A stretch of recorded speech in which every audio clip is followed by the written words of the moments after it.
pagi dan salam sejahtera untuk kita semua. Saya Maratu Solika ingin menyampaikan rancangan pembelajaran pada mata kuliah teknologi sediaan liquid dan semi-solid. Adapun materi yang akan saya sampaikan adalah berkaitan dengan evaluasi mutu, sediaan liquid dan semi-solid. Sebelum melakukan proses pembelajaran, terlebih dahulu saya akan menyampaikan rancangan pembelajaran yang meliputi direction, interaction, serta assessment sebagai landasan pelaksanaan pembelajaran di kelas. Mata kuliah ini merupakan mata kuliah wajib yang diberikan kepada mahasiswa semester 2 dan memiliki bobot 2 SKS teori serta 2 SKS praktikum. Mata kuliah ini diselenggarakan sebanyak 14 kali pertemuan dengan 1 kali ujian tengah semester serta 1 kali ujian akhir semester. Mata kuliah ini membahas tentang konsep dan prinsip berbagai jenis sediaan farmasi, khususnya dalam sediaan liquid serta sediaan semi-solid. Selain itu, mahasiswa juga diharapkan memiliki pengetahuan dalam melakukan prosedur pembuatan serta melakukan evaluasi mutu sediaan farmasi liquid dan semi-solid. Melalui mata kuliah ini, mahasiswa diharapkan memiliki pengetahuan serta keterampilan dan menghasilkan sediaan farmasi liquid dan juga semi-solid yang memenuhi mutu, efektivitas, dan keamanan.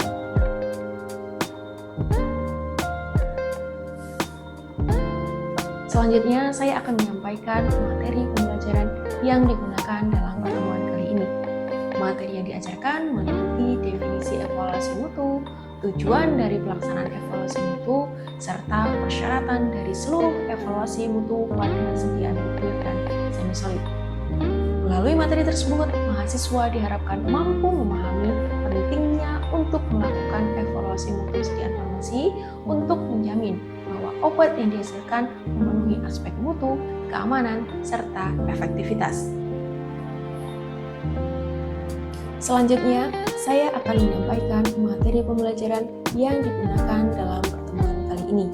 Materi yang diajarkan meliputi definisi evaluasi mutu, persyaratan evaluasi mutu, serta tujuan evaluasi mutu untuk menilai suatu kualitas sediaan farmasi. Selanjutnya, mahasiswa saya ajak berdiskusi melalui pertanyaan tematik dan analisis kasus sederhana yang berkaitan dengan evaluasi mutu sediaan farmasi. Untuk memperkuat pemahaman, saya melakukan demonstrasi menggunakan contoh sediaan farmasi sehingga mahasiswa mampu menghubungkan materi yang ia peroleh dengan kondisi nyata yang ada di masyarakat. Pembelajaran dilaksanakan dengan pendekatan student-centered learning, di mana saya berperan sebagai fasilitator yang membimbing mahasiswa melalui diskusi, tanya jawab, dan juga umpan balik. Selanjutnya, penilaian dilaksanakan secara formatif melalui observasi keaktifan mahasiswa, penilaian kemampuan menjelaskan konsep, serta penugasan mandiri. Demikian penjelasan mengenai rancangan pembelajaran yang meliputi direction, interaction, serta assessment pada materi evaluasi sediaan liquid dan semi-solid. Selanjutnya, saya akan mendemonstrasikan proses pembelajaran pada pertemuan ke-13 sesuai dengan rencana pembelajaran semester. Warahmatullahi wabarakatuh. Waalaikumsalam warahmatullahi wabarakatuh. Apa kabar? Semuanya sehat ya? Oke, Abel, hari ini sehat? Sehat, Ibu. Ya, hari ini adalah pertemuan ke-13 ya. Materinya adalah evaluasi sediaan farmasi ya. Yang minggu lalu kita bahas tentang sediaan farmasi, yang minggu ini kita membahas tentang evaluasi sediaan farmasi. Nah, kalau dari gambar ini kira-kira Anda paham nggak? Pertanyaannya, mana produk yang masih memenuhi syarat? Yang kiri atau yang kanan? Yang kanan ya. Jadi ini adalah krim, yang sebelah kiri ini dia terjadi pemisahan ya. Fase minyak sama fase air dia memisah. Jadi yang memenuhi adalah yang sebelah kanan ya. Gimana caranya kita tahu bahwa ini tidak memenuhi? Dilihat dari apanya? Kalau kita melakukan pengujian evaluasi, kira-kira parameter apa yang dilakukan untuk menilai tipe apa? Ya, tipe emosi, tipe krim ya. Nah, lalu untuk tujuan pembelajaran yang pertama, ya pertemuan ini adalah yang pertama menjelaskan konsep evaluasi mutu. Jadi Anda tahu dulu pengertiannya itu apa sih untuk evaluasi mutu. Ya, kalau saya punya sediaan A, punya sediaan emulsi, berarti apa sih parameter yang akan dilakukan? Ya, evaluasinya apa aja? Nah, itulah nanti yang akan dipelajari pada pertemuan ini. Lalu yang kedua menjelaskan metode pengujian. Ya, kalau Anda sudah tahu ada beberapa parameter, berarti gimana sih cara melakukan? Contoh, melakukan daya sebar gimana caranya? Ya. Terus yang ketiga, menentukan syarat mutu. Kalau Anda sudah tahu parameternya. Kemudian yang kedua, Anda tahu prosedur cara melakukannya. Yang ketiga adalah tahu syaratnya. Contohnya Pak, viskositas ya. Viskositas itu untuk sediaan emulsi berapa centigrade. Jadi itu ya. 3 tujuan pembelajaran pada pertemuan ini. Nah, sebelum ke sana kita bahas dulu apa sih pengertian dari evaluasi mutu. Ada yang bisa jawab? Evaluasi mutu yang pernah melakukan? Ada? Yang pernah melakukan evaluasi mutu? Evaluasi mutu? Apa yang dimaksud dengan evaluasi mutu dulu? Evaluasi mutu sediaan farmasi itu apa sih pengertian atau definisinya? Untuk memastikan sediaan itu tuh memenuhi persyaratan atau tidak. Ya, jadi kita ingin memastikan ya bahwa sediaan yang udah kita buat itu kita bandingkan dengan standarnya. Oke, thank you ya Maila. Kemudian tujuannya untuk apa? Kalau Anda sudah tahu tadi parameternya, prosedur pelaksanaan syaratnya, tujuannya adalah untuk yang pertama apa? Menjamin identitas kemurnian produk. Ya, jadi untuk menjamin bahwa paracetamol yang sudah saya buat konsentrasinya tetap misalnya 500 mg per tablet. Kemudian yang kedua, mengetahui kestabilan fisik dan kimia. Ya, stabilitas itu kan untuk menilai bisa dilihat dari fisiknya, bisa dilihat dari parameter kimianya. Ya. Terus yang ketiga, memastikan kenyamanan penggunaan. Ya. Kalau kita bayangkan sedang ada di industri, ya kita membayangkan di industri, kemudian kita membuat suatu sediaan dengan rute tertentu, ya sebelum diedarkan berarti kita harus pastikan bahwa sediaan yang sudah kita buat itu nyaman loh digunakan untuk pasien, enak loh digunakan. Kemudian mendeteksi kerusakan ya. Mendeteksi kerusakan. Jadi kita untuk membayangkan berapa sediaan ini akan tahan berapa tahun ya. Jadi itu adalah salah satu nilai yang bisa dicapai kalau kita melakukan evaluasi sediaan farmasi. Nah, pengujiannya terdiri dari 3 aspek ya. Ada fisik, ada kimia dan juga mikrobiologi.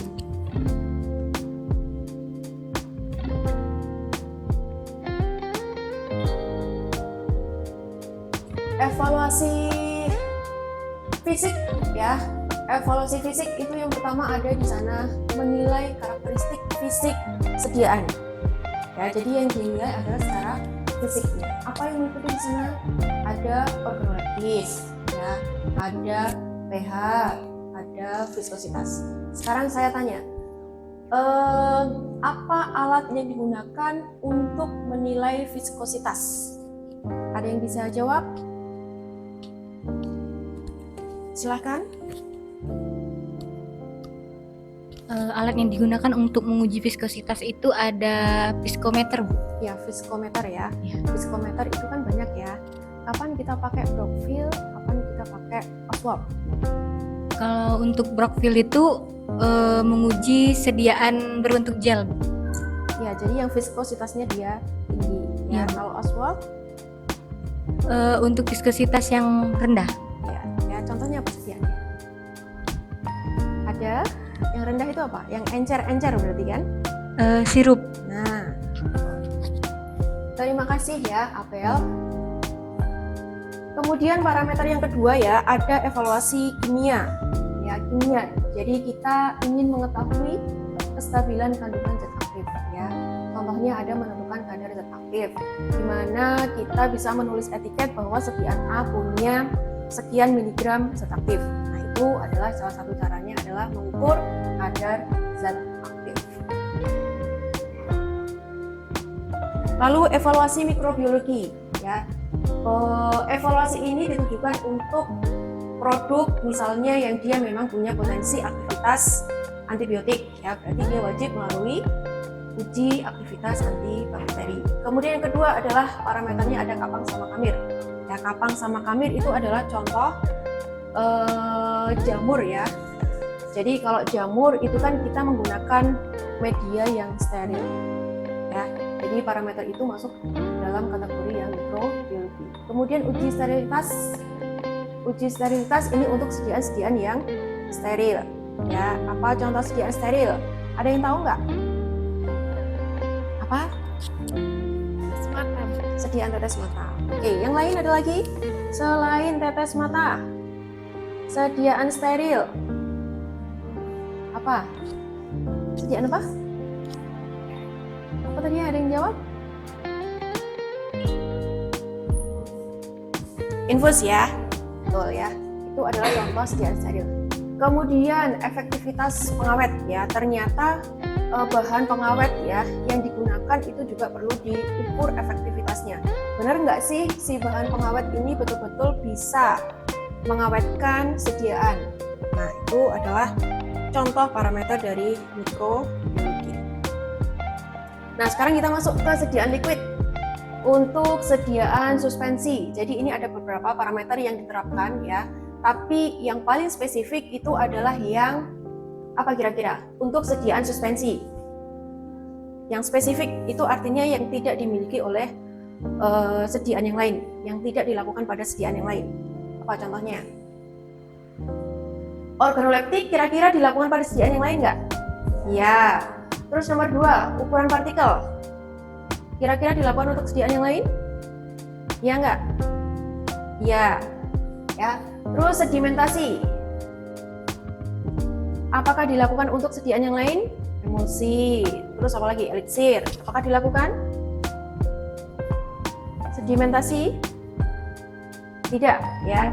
Jadi sedimentasi itu adalah hanya untuk sediaan yang dia punya partikel yang tidak larut, ya. Suspensi itu kan dia sediaan liquid yang terdiri dari partikel yang tidak larut. Kemudian satu lagi ada parameter spesifiknya adalah redispersibilitas, ya. Jadi redispersibilitas ini adalah kemudahan untuk dikocok. Tadi kan saya sampaikan bahwa suspensi itu dia mengandung partikel yang tidak larut, sehingga kalau kita simpan itu pasti ada endapan. Nah, redispersibilitas ini adalah kemampuan dia untuk bercampur untuk kemungkinan ketika dikocok. Itu, ya. Lalu sediaan sirup. Nah, sediaan sirup untuk parameter yang spesifik itu adalah yang apa? Kadar gula. Karena sirup itu definisinya adalah kandungan gulanya tinggi. Kemudian eliksir, ya. Anda pernah pakai eliksir nggak? Sediaan eliksir. Eliksir itu adalah sediaan liquid yang bentuknya cair pasti, ya. Kalau dilihat secara kasat mata dia keruh atau transparan. Transparan, ya, karena dia mengandung etanol. Makanya di sini ada parameter kejernihan. Kemudian ada krim. Nah, untuk evaluasi krim yang spesifik itu adalah yang nomor berapa? Krim.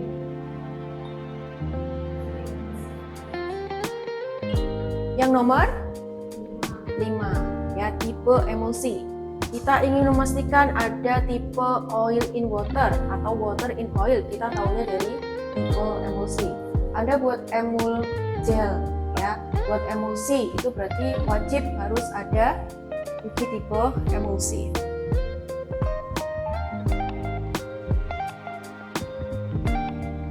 Kemudian untuk gel, ya, gel itu adalah sediaan yang transparan, ya. Makanya di organoleptik itu ada poin jernih atau transparan.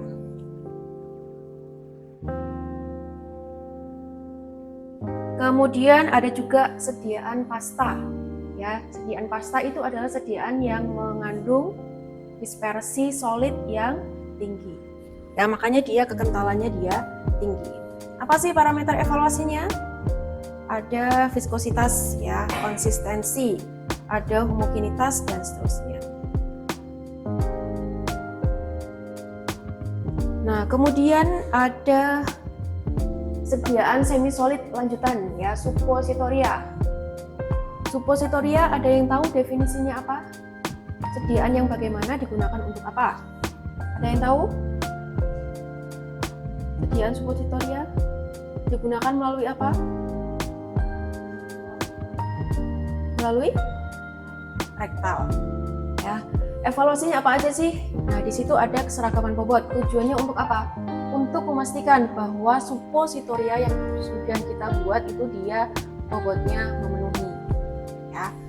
Keseragaman bobot ini dia salah satu parameter fisik yang kerap dilakukan ya, karena untuk menilai bahwa kita buat satu batch itu isinya 1000. Nah, kita harus pastikan bahwa 1000 produk, 1000 batch itu tetap memenuhi keseragaman bobot ya, artinya tetap seragam di seluruh batch itu. Apakah dilakukan untuk 1000 atau hanya sampling? Kalau di industri semuanya atau sampling? Sampling ya.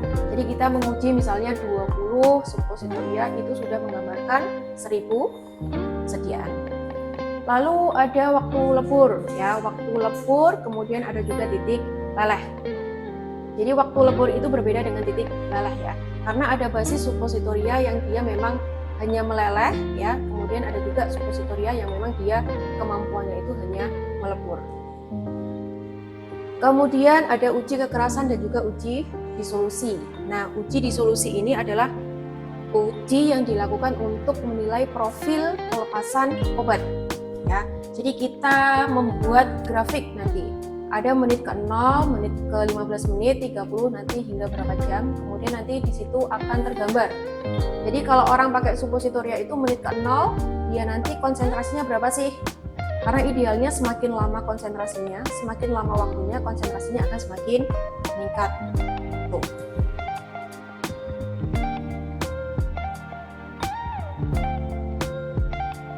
Kemudian ada sediaan patch ya. Sediaan patch ini digunakan melalui permukaan kulit. Nah, parameter spesifiknya itu adalah yang nomor 4, nomor 5 sama nomor 6. Ya. Itu parameter spesifik untuk sediaan patch ya. Uji ketahanan lipat. Jadi kalau patch itu kan Anda bayangkan apa? Sediaan patch itu. Pernah lihat? Pernah pakai kan? Nah, jadi seberapa kuat nanti dia akan dilipat ya. Itu namanya uji ketahanan lipat. Kemudian 3 slide terakhir. Nah, ini ada tabel di sini ya. Jadi ada tabel perbandingan singkat ya.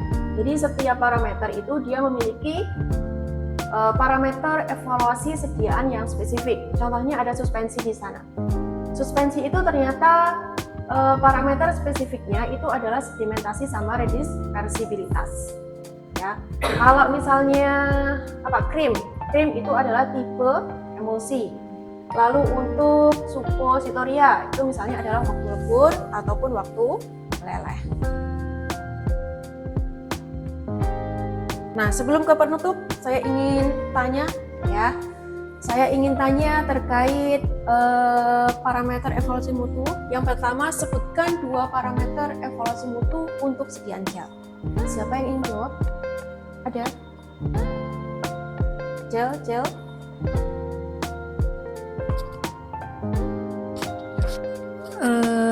Untuk parameter evaluasi mutu sediaan gel itu yang pertama ada viskositas dan juga ada daya sebar. Viskositas sama daya sebar ya. Kalau viskositas menggunakan alat apa? Menggunakan viskometer Brockville. Kemudian untuk apa tadi satunya? Daya sebar. Daya sebar. Kalau daya sebar pakai apa? Menggunakan kaca berukuran 20x20, kemudian dengan menggunakan pemberat sekitar 100 gram. Sama stopwatch ya. Terima kasih Abel. Kemudian pertanyaan kedua, 2 parameter sediaan krim. Ada yang bisa jawab? Sediaan krim itu parameternya ada daya sebar dan juga tipe emulsi. Oke, jadi 2 itu ya untuk sediaan krim. Terima kasih. Kemudian ini adalah tugas individu. Jadi nanti pertemuan ke depan akan kita bahas ya. Nanti Anda silahkan cari artikel ilmiah, kemudian nanti cek di situ sediaannya apa, lalu parameter evaluasinya apa, kemudian nanti silahkan dipresentasikan ya, presentasinya individu. Oke, silahkan dicari. Anda bisa mengerjakan ini, kira-kira carinya nanti di mana? Kalau Anda cari artikel di mana? Google Scholar ya. Oke, itu untuk pertemuan kali ini. Terima kasih untuk kehadirannya. Ada pertanyaan nggak sebelum kita akhiri? Nggak ada ya? Jelas ya? Oke, terima kasih untuk kehadirannya. Selamat siang. Assalamualaikum warahmatullahi wabarakatuh. Waalaikumsalam warahmatullahi wabarakatuh. Terima kasih, Bu.